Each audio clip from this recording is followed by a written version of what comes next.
Expiratory volume and capacity. ये topic boss इसलिए कहा जाता है क्योंकि इसमें जो है चीज़ें, बहुत सी चीज़ें इसमें याद करने लायक है। जैसे कि वॉल्यूम है बहुत सारी, फिर उसके बाद कैपेसिटी सब, यहाँ पे 5 कैपेसिटीज़ है और 4 वॉल्यूम है। इनको याद करना थोड़ा-सा मुश्किल होता है। हालाँकि मेरे पास ट्रिक है जो कि इस चीज़ को बहुत ही आसान बना देगा। तो सबसे पहले स्टार्ट करते हैं हम लोग रेसिडुअल वॉल्यूम से। रेसिडुअल वॉल्यूम पहले इसलिए स्टार्ट कर रहे हैं हम लोग क्योंकि यहाँ पे ये सबसे अलग चलता है। इसका किसी से भी कुछ भी लेना-देना नहीं है, ठीक है? तो रेसिडुअल वैल्यूम को याद करने का सिंपल सा ट्रिक है कि जैसे आर को कैसे लिखते हो, ऐसे लिखोगे। आर को हम लोग 20 से काट दें, आर को 20 से काटोगे तो हम लोगों को मिलेगा 1 और 2, और इसमें 2 जीरो लगा दो, तो यही हमारा हो जाएगा रेसिडुअल वॉल्यूम। रेसिडुअल वॉल्यूम जो एनसीईआरटी में गिवन है 1100 से 1200 एमएल गिवन है, यानी कि 1200 एमएल आना ही आना है। ठीक है, तो रेसिडुअल वॉल्यूम हो गया। फिर उसके बाद यहाँ पे टाइडल वॉल्यूम सबको पता होता है, 500 एमएल का होता है। ठीक, अब देखो ये दोनों याद कैसे होगा। 500 एमएल को जब 2 से मल्टीप्लाई करोगे तो हमारा आएगा 1000 एमएल। 1000 एमएल आएगा। तो ये एक्सपायरेटरी रिजर्व वॉल्यूम जो हमारा गिवन है वो है, सॉरी, 1000 एमएल से 1100 एमएल है। ठीक है, एनसीईआरटी में गिवन है। अब ये कहोगे कि रेसिडुअल वॉल्यूम में भी 1100 आ रहा है, इसमें भी 1100 आ रहा है। तो देखो जब भी ऐसा गिवन होगा तो 1000 1100 ही गिवन होगा, और यहाँ पे भी 1100 1200 गिवन होगा। अगर नॉर्मल देखा जाए तो यहाँ पे नॉर्मली 1000 और 1200 ही लिखा होता है, तो इसमें कंफ्यूज होने की बात नहीं है। फिर उसके बाद जो इंस्पायरेटरी रिजर्व रिजर्व वॉल्यूम है, इसको भी याद करने का ट्रिक सिंपल है। देखो 1000 एमएल आया है, इसको हम लोग 3 से मल्टीप्लाई करें तो कितना आएगा, 3000 एमएल आएगा। तो इसका जो है वो है 2500 से 3000 एमएल। ठीक है, ये इसका है। अब देखो एक्सपायरेटरी रिजर्व वॉल्यूम और इंपायरेटरी रिजर्व वॉल्यूम में बच्चे बहुत अक्सर कंफ्यूज होते हैं। क्यों कंफ्यूज होते हैं? क्योंकि दोनों के दोनों, एक इंस्पिरेशन का है और एक एक्सप्रेशन का है। तो इसको समझने का सिंपल सा ट्रिक है। जैसे मान लो तुम नॉर्मली सांस लेते हो तो तुम 500 एमएल को टाइडल वॉल्यूम तुम कंज्यूम कर लिए, फिर उसके ऊपर अब सांस लेना स्टार्ट करो तो उसका जैसे लिमिट आता ही नहीं है। जैसे थोड़ा सा सांस लिए फिर और थोड़ा ले लोगे तो तुमको रियलाइज होगा कि तुम बहुत ज्यादा सांस ले रहे हो, इसलिए 2500 से 3000 एमएल इसका लिमिट है। वहीं पे जब तुम सांस को छोड़ने जाओगे तो तुमको एक पॉइंट आएगा जहां पे तुम चोक कर जाओगे, उसके बाद तुम्हारा मतलब बॉडी कहेगा ही नहीं कि और सांस है उसको छोड़ा जाए। इसलिए एक्सपायरेटरी रिजर्व वैल्यू जो है हमारा वो बहुत कम है। ये कितना है, 1000 एमएल से 1100 एमएल ही है। तो ऐसे तुम याद रख सकते हो। अब फिर उसके बाद कैपेसिटीज, कैपेसिटीज क्या होती है? कैपेसिटीज सुनने में ही लग रहा है क्षमता। तो कैपेसिटी होती क्या है कि कई सारे वॉल्यूम को मिला के कैपेसिटीज बनती है। जैसे कि सबसे पहला है हमारा इंस्पायरेटरी कैपेसिटी। देखो कैपेसिटी को समझने के लिए हमें ये ग्राफ समझना पड़ेगा, और ये ग्राफ बहुत ही आसान है, चीजों को इतना आसान बना देगा कि आपको कैपेसिटी से एक भी याद रखने की जरूरत ही नहीं पड़ेगी। बस आपको वॉल्यूम थोड़ा बहुत याद करना पड़ेगा, वो भी मैंने ट्रिक बता दिया है।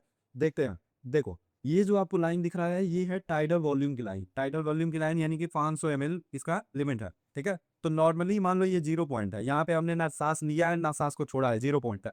अब हम लोग क्या करते हैं, सांस को लेते हैं, सांस को लेते हैं, तो 500 एमएल हम लोगों ने सांस ले लिया, नॉर्मली सांस ले लिया।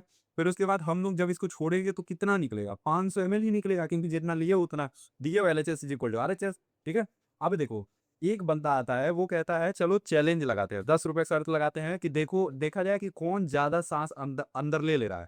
ठीक है, तो देखो दोनों का दोनों बंदा क्या करेंगे, 500 एमएल तो दोनों ले लेगा, लेकिन उसके ऊपर क्या ले सकते हो, उसके ऊपर तुम ले सकते हो इंस्पायरेटरी रिजर्व वॉल्यूम। ठीक है, इंस्पायरेटरी रिजर्व वॉल्यूम तुम्हारे पास बचा हुआ है, और ये हर आदमी का अलग अलग होता है, इसीलिए देखो रेंज दिया हो 2500 से 3000 एमएल। तो सबसे पहले तुमने तो टाइडल वॉल्यूम तुम दोनों ने ले लिया, तुमने भी लिया, सामने वाले ने भी लिया। फिर तुम अपने इंस्पायरेटरी रिजर्व वॉल्यूम को यूज करना स्टार्ट कर देते हो। तो यहाँ पे जो है ये तुम्हारा है इंस्पायरेटरी रिजर्व वॉल्यूम, आईआरवी। ठीक है, और ये जो तुम्हारा नीचे है ये तो तुम्हारा टाइडल वॉल्यूम है ही। इसी को कहते हैं इंस्पायरेटरी कैपेसिटी। इंस्पायरेटरी कैपेसिटी मतलब कि टोटल कितना सांस तुम अंदर ले सकते हो अपनी बॉडी में। तो ये क्या आएगा, इंस्पायरेटरी कैपेसिटी क्या आएगा, एक तो आएगा इंस्पायरेटरी रिजर्व वॉल्यूम, और टाइडल वॉल्यूम तो आता आना ही है। ठीक है, तो इंस्पायरेटरी रिजर्व वॉल्यूम और टाइडल वॉल्यूम को मिला के इंस्पायरेटरी कैपेसिटी बनेगा। सेम टू सेम आता है एक्सपायरेटरी कैपेसिटी। वो कैसे होकर बताता हूँ। जैसे ये तुम मान लो छोड़ दिए, तुम सांस को छोड़ दिए, ठीक, अभी एक बार और सांस लिए, फिर दूसरा बंदा आता है, दूसरा बंदा भी कहता है कि चलो फिर से हम लोग शर्त लगाते हैं, देखा जाए इस बार कौन ज्यादा सांस को छोड़ सकता है। ठीक है, तो देखो तुमने ये नॉर्मली सांस लिया था, 500 एमएल का सांस लिया था। ठीक है, अब क्या होगा, तुमने छोड़ना स्टार्ट किया, 500 एमएल तुमने छोड़ दिया। ठीक है, ये तुम्हारा टाइडल वॉल्यूम है। ठीक, टाइडल वॉल्यूम तुम्हारा 500 एमएल है, उसका भी 500 एमएल है। अब उसके नीचे क्या होता है, हमारा एक्सपायरेटरी रिजर्व वॉल्यूम होता है। मतलब कि नॉर्मली हम ये सांस बाहर नहीं निकालते हैं, लेकिन जब चैलेंज लगाना होता है तो हमारे पास ऑटोमेटिकली आ जाता है। तो यहाँ पे हम लोग ये भी निकालना स्टार्ट कर दिए। ये क्या है तुम्हारा एक्सपायरेटरी रिजर्व वॉल्यूम, ठीक है। एक्सपायरेटरी रिजर्व वॉल्यूम देखोगे, एक्सपायरेटरी रिजर्व वॉल्यूम ज्यादा है क्योंकि 25 से 3000 और एक्सपायरेटरी 1000 ml ही है, तो इसलिए छोटा है। तो एक्सपायरेटरी कैपेसिटी क्या हो जाएगा, expiratory reserve volume plus tidal volume. देखो सेम टू सेम है, बस इसमें एक्सपायरेटरी रिजर्व है, इसमें एक्सपायरेटरी रिजर्व है, ठीक है। अब आता है फंक्शनल रेसिडुअल कैपेसिटी। देखो फंक्शनल समझना जरूरी है। फंक्शनल मतलब नॉर्मल, मतलब कि उसमें ना कोई बीमारी है, ना कोई एक्सेस है, ना कोई कम है, ठीक है।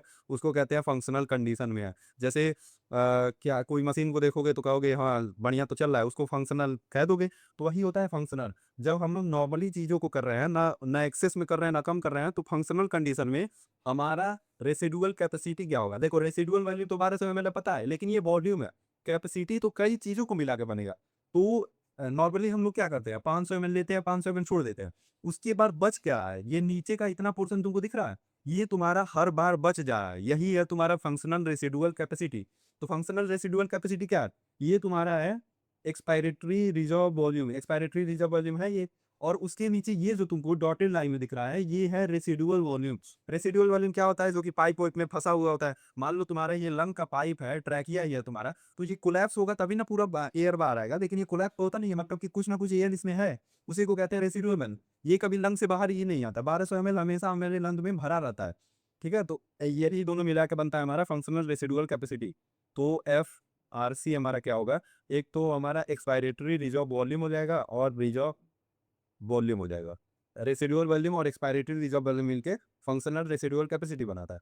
अब देखो, अब अगला जो आता है उसको कहते हैं वाइटल कैपेसिटी। वाइटल कैपेसिटी क्या होता है कि मान लो तुम पूरा सांस अपना निकाल लिए, पूरा सांस निकाल लिया, अब तुम सांस लेना अंदर स्टार्ट किए, अंदर स्टार्ट किए सांस को लेना, सांस को लेना स्टार्ट किए, तो यहाँ से तुम क्या किए, पहले तो एक्सपायरेटरी रिजर्व वॉल्यूम अपना भरे, ठीक। फिर उसके बाद तुम अपना टाइडल वॉल्यूम भरे, ठीक है। एक्सपायरेटरी रिजर्व वॉल्यूम भरे, फिर टाइडल वॉल्यूम भी भरे, और फिर उसके बाद जो तुम्हारा एक्सपायरेटरी रिजर्व वॉल्यूम है, वो भी तो तुम भर सकते हो ना। तो ये पूरा ग्राफ जो है, यहाँ से ऊपर से नीचे तक जो तुम्हारा ग्राफ जा रहा है यहाँ तक, इसको कहते हैं वाइटल कैपेसिटी। वाइटल कैपेसिटी, ठीक है। वाइटल कैपेसिटी हमारा क्या क्या हो जाएगा, इसमें तीन चीज आएगी वाइटल कैपेसिटी में। आएगा सबसे पहला तो हमारा टाइडल वॉल्यूम तो आना है, सॉरी टाइडल वॉल्यूम तो आना ही है। फिर उसके बाद एक्सपायरेटरी रिजर्व वॉल्यूम आना है और इंस्पायरेटरी रिजर्व वॉल्यूम आना है। तीन चीजें मिला के वाइटल कैपेसिटी बनती है। तो समझ गए, इसमें रेसिडुअल वॉल्यूम नहीं आता है, ये याद रखना, वाइटल कैपेसिटी में रेसिडुअल वॉल्यूम नहीं आता है। अब आता है total lung capacity. Total lung capacity मतलब कि हमारे लंग में पूरा कैपेसिटी कितना है। तो वाइटल कैपेसिटी तो हमारे पास आई tidal volume expiratory reserve inspiratory reserve, लेकिन टाइडल वॉल्यूम में क्या नहीं जुड़े हो, रेसिडुअल वैल्यू को जुड़े हो, नहीं जुड़े हो। तो यहाँ पे ये होगा टाइडल वॉल्यूम होगा, एक्सपायरेटरी रिजर्व वॉल्यूम होगा, इंस्पायरेटरी रिजर्व वॉल्यूम होगा, और फिर उसके बाद टाइडल वॉल्यूम होगा, सॉरी टाइडल वॉल्यूम बोला हूँ, रेसिडुअल वॉल्यूम होगा, ठीक है। तो देखो, ये देखो वाइटल कैपेसिटी बहुत से लोगों को याद नहीं होता, कैसे याद होगा, देखो टाइड टोटल लंग कैपेसिटी में हम लोगों ने चारों सबको जोड़ दिया, यहाँ पे चार हमारे पास वॉल्यूम थे, हमने चार सबको जोड़ के टोटल लंग कैपेसिटी निकाली। और वाइटल कैपेसिटी निकालना है, बस तुम रेसिडुअल वॉल्यूम को घटा दो, रेसिडुअल वॉल्यूम को छोड़ दो, तुम्हारा वाइटल कैपेसिटी निकल के आ जाएगा। देखो यहाँ पे ये ऐसे भी याद रख सकते हो कि टोटल लंग कैपेसिटी में चार चीजें हैं और वाइटल कैपेसिटी में तीन चीजें हैं, और बाकी सब तो तुमको नॉर्मली याद ही है। तो ऐसे ही तुम सब वॉल्यूम है कैपेसिटी को आराम से याद कर सकते हो। सिर्फ इस ग्राफ को अच्छे से अपनी भाषा में बना लो, मैंने तो समझाने के लिए बनाया था, हालांकि मैंने भी बहुत अच्छा ही बनाया है।